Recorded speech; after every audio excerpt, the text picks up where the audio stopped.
Alerta vermelho. Capítulo 28. Khabarovsk. Vladimir estava a salvo, mas Eduard não. Ele ainda estava na Rússia e não tínhamos ideia de onde. Nem sua mulher sabia. Depois de se separar dela na Universitetsky Prospect, Eduard fora levado para o apartamento de um amigo, na zona leste da cidade, perto da via Garden Ring, onde permaneceu alguns dias. Ele nunca saía nem fazia ligações, só ficava andando de um lado para outro no apartamento, e quando o amigo estava em casa, discutia com ele sobre sua situação e as alternativas que tinha.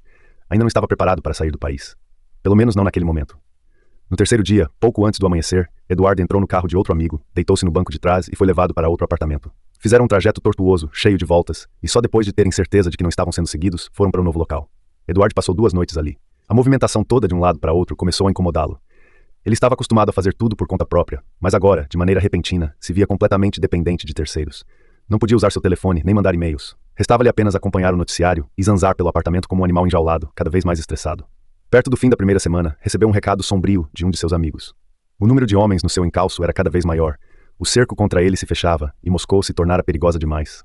Como não estava pronto para ir embora do país e admitir a derrota, precisava encontrar outra cidade onde se esconder.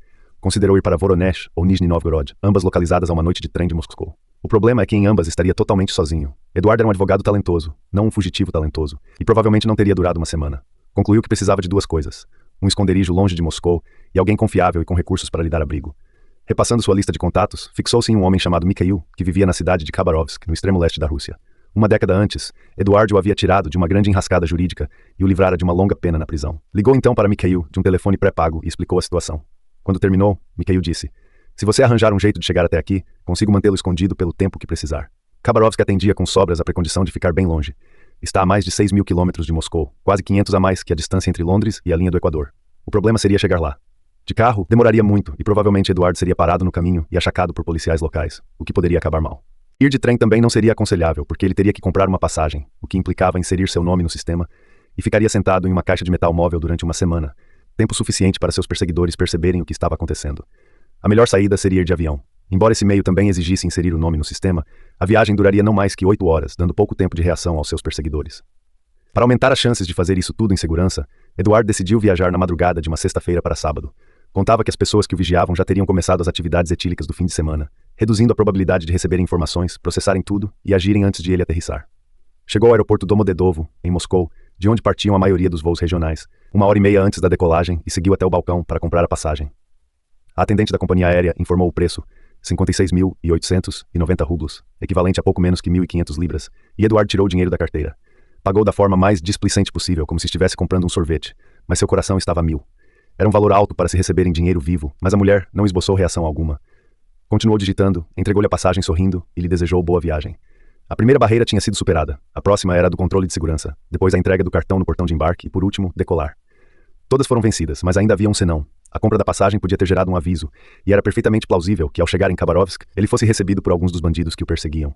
Tentou dormir durante o voo noturno, que passou por 7 fusos horários distintos, mas foi impossível. Exausto e desgastado, Eduard finalmente pousou em Khabarovsk. O avião taxiou até o terminal. Um caminhão levou a escada para passageiros até a lateral da fuselagem. A porta se abriu e os poucos passageiros desceram e seguiram para a área de desembarque. Assim que alcançou o vão da porta, Eduard viu um carro estacionado no pátio, próximo da escada. Nesse instante sentiu o coração falhar, mas se recompôs assim que viu Mikhail em pé ao lado, com um sorriso aberto a lhe dar as boas-vindas. Eduard desceu os degraus carregando a bagagem de mão e, sem passar pelo terminal, foi levado para um hotel discreto no subúrbio, onde Mikhail fez o check-in para ele com nome falso. Nós não tínhamos ideia de onde estava Eduard, o que estava fazendo e se estava em segurança. No entanto, o fato de estarmos impossibilitados de ajudar Eduard não nos impedia de tentar descobrir os planos de quem queria incriminá-lo. No início de setembro, recebemos cópias de documentos do Tribunal de Kazan. O mais aterrorizante era o testemunho de Viktor Markelov, o assassino condenado que tinha roubado nossas empresas. Sob juramento, ele declarara que tinha feito tudo comandado por um homem chamado Oktay Gazanov, que morrera de infarto 2 meses antes. Além disso, Markelov alegou que Gazanov recebera todas as instruções de Eduard Khairedinov, que por sua vez recebia ordens de mim. Agora podíamos entender o que aconteceria com Eduard se ficasse na Rússia. Em algum momento, os servidores corruptos do Ministério do Interior acabariam por localizá-lo e prendê-lo. Uma vez atrás das grades, ele seria torturado até dar seu testemunho envolvendo nós dois no roubo dos 230 milhões de dólares. Se colaborasse, talvez pegassem leve e apenas o condenariam a passar alguns poucos anos em uma colônia penal. Se ele se recusasse, os agentes o matariam, e todas as alegações de Markelov seriam aceitas como a verdade. Oficial na Rússia. Tínhamos que achar um meio de fazer essa informação chegar até ele. Vadim passou uma mensagem simples a algumas conexões de Eduard em Moscou, caso ele entrasse em contato. Novas informações vieram à tona. Sua vida corre perigo. Por favor, fuja assim que possível. Sem que soubéssemos, Eduard acabou recebendo a mensagem. Mas nem assim estava disposto a ceder. Acreditava que tudo se resolveria se nossas denúncias do desvio de 230 milhões de dólares fossem analisadas por alguém com posto suficientemente alto no governo. O problema é que até Mikhail, seu guardião, estava ficando nervoso e começou a achar que ficar em Khabarovsk se tornara perigoso demais para Eduard. Ele então escalou 2 guarda-costas armados para proteger o amigo e mandou os 3 para sua dacha, localizada a 150 quilômetros da cidade. Ali, onde a eletricidade vinha de um gerador, Eduard tinha à disposição um telefone via satélite e um carro. Era uma bela paisagem campestre, coberta por vidoeiros e coníferas entremeados por lagos cheios de peixe. Depois de 2 semanas no campo, Eduard recebeu uma mensagem de Mikhail. Um dos confidentes mais próximos de Eduard estava indo para Khabarovsk para lhe entregar pessoalmente uma mensagem. Eduard interpretou a notícia como um bom sinal. Por que alguém atravessaria o país até o extremo leste apenas para trazer uma notícia ruim? 2 dias depois, Eduard e os guarda-costas pegaram o carro e saíram da dacha para encontrar o homem vindo de Moscou em um café nos arrabaldes de Khabarovsk. As esperanças de Eduard foram pulverizadas segundos depois de ele ver o amigo, que tinha o semblante carregado de preocupação. Sentaram-se, pediram chá e começaram a conversar.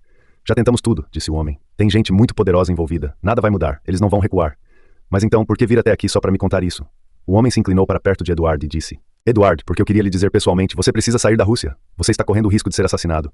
As pessoas que estão te perseguindo são implacáveis. Aquela conversa afetou Eduard profundamente. Depois do encontro, ele ligou para Mikhail. Preciso sair da Rússia. Você pode me ajudar? Farei o que for possível, respondeu Mikhail.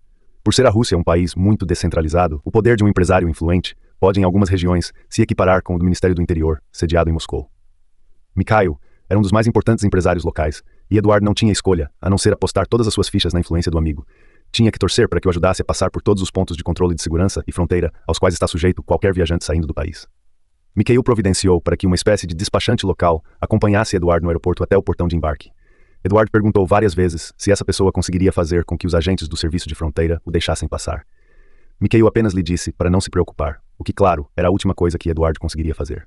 Em 18 de outubro de 2008, às 10 da manhã, Eduard foi para o aeroporto, onde se encontrou com o despachante, um homem baixo, com um olhar amistoso, vestindo terno cinza bem cortado. Como já tinha visto de entrada no Reino Unido, Eduard foi até o balcão de vendas da companhia aérea asiana e comprou uma passagem de ida e volta para Londres via Seul. Depois de fazer o check-in, esperou até 1 hora antes do horário da partida para passar pelos controles de segurança e passaportes. Quando não dava mais para esperar, ele e o despachante caminharam em direção ao controle de segurança. Sem parar, passaram na frente de todo mundo que estava na fila e avançaram.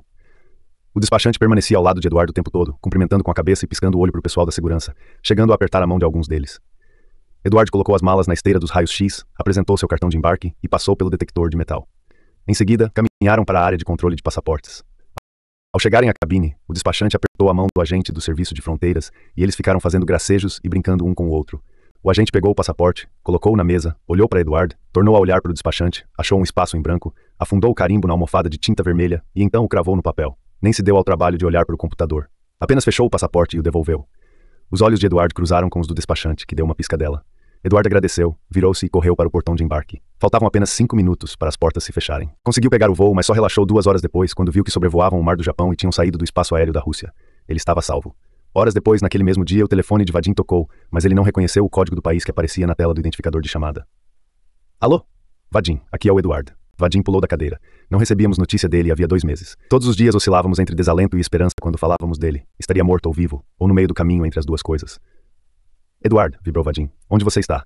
Tudo com você? Sim, estou bem. Estou em Seul. Sim, Seul. Estou indo para Londres no próximo voo da Asiana. Aeroporto de Heathrow. Chego aí amanhã. Então você está são e salvo? Sim, temos muita coisa para conversar. Até amanhã. Na manhã seguinte, um carro foi buscar Eduard no aeroporto e o trouxe direto para nosso escritório, na Golden Square. Assim que ele entrou, todos fizemos fila para lhe dar abraços apertados. Embora só o tivesse visto pessoalmente uma única vez, era como se estivesse reencontrando um irmão há muito perdido. Quando finalmente nos acalmamos e sentamos para conversar, ele nos relatou sua história, com Vadim e Ivan se alternando como intérpretes. Estávamos arrebatados. Quando terminou, eu disse, isso é incrível, Eduard, realmente incrível. Graças a Deus que você conseguiu. Ele concordou balançando a cabeça. Sim, você tem razão. Graças a Deus. Naquela noite, me permiti saborear por um instante o fato de Eduard estar bem, mas sabia que nossos problemas estavam longe de ter acabado. Embora Eduard tenha submergido na clandestinidade, Sergei ainda estava totalmente exposto em Moscou. No fim de setembro, nos deparamos com um artigo publicado em um obscuro jornal semanal de negócios chamado Delovoi Vtornik. Seu título era Fraude Puramente Inglesa, e repetia as já conhecidas alegações de que Eduard e eu éramos os cabeças por trás da fraude. Mas havia no texto um nome que até então estivera totalmente fora do noticiário, Sergei Magnitsky. Diante da novidade, Vadim tentou convencer Sergei a sair do país, mas ele se recusou terminantemente, insistindo que nada poderia lhe acontecer porque não havia feito nada de errado. Além disso, estava indignado por essas pessoas terem roubado tanto dinheiro do seu país. Firme em suas convicções e acreditando piamente na lei, em 7 de outubro ele voltou à Agência Estatal de Investigações Criminais para dar um segundo depoimento sob juramento. Mais uma vez, recorreu a esse expediente com o intuito de inserir mais provas nos autos do inquérito. Na ocasião mencionou uma série de detalhes adicionais sobre a fraude e quem estava por trás dela. Foi um lance ousado e também preocupante. Sem deixar de admirar profundamente a determinação e a integridade de Sergei, eu estava, em vista do que haviam tentado fazer com Eduardo e Vladimir, morrendo de medo de que eles o prendessem ali mesmo no ato. Surpreendentemente, nada aconteceu. Na manhã de 20 de outubro de 2008, Ivan fez uma nova tentativa de convencer Sergei.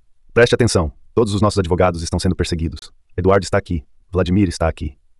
Tivemos acesso a matérias jornalísticas em que seu nome é citado. Acredito que alguma coisa muito ruim vai acontecer se você ficar aí, Sergei. Mas por que aconteceria alguma coisa? Perguntou Sergei, irredutível. Não infringi nenhuma lei. Eles só querem pegar Eduardo e Vladimir porque eles contestaram as ações judiciais fraudulentas. Eu nunca fiz isso. Não há razão para eu sair do país. Mas você precisa sair. Eles vão te prender, Sergei. Por favor, eu imploro. Sinto muito, Ivan. A lei vai me proteger. Não estamos em 1937, argumentou Sergei, referindo-se aos expurgos de Stalin, que levaram ao desaparecimento pelas mãos da polícia secreta de milhares de pessoas em todos os cantos. Não havia como convencer Sergei. Ele ficaria na Rússia e não poderíamos fazer nada a respeito. Era de uma geração diferente da que Eduardo e Vladimir viveram. Ambos passaram boa parte da vida adulta sob a vigência do regime soviético e tinham visto de perto como o governo podia ser arbitrário. Se pessoas poderosas quisessem você preso, você seria preso. A lei não tinha importância. Sergei, por outro lado, tinha 36 anos e se tornara adulto numa época em que as coisas começavam a melhorar. Ele não via a Rússia como era de verdade, mas como gostaria que fosse. Por isso ele não conseguia ver que na Rússia não existia o império da lei. Existia sim o império dos homens, e esses homens eram corruptos.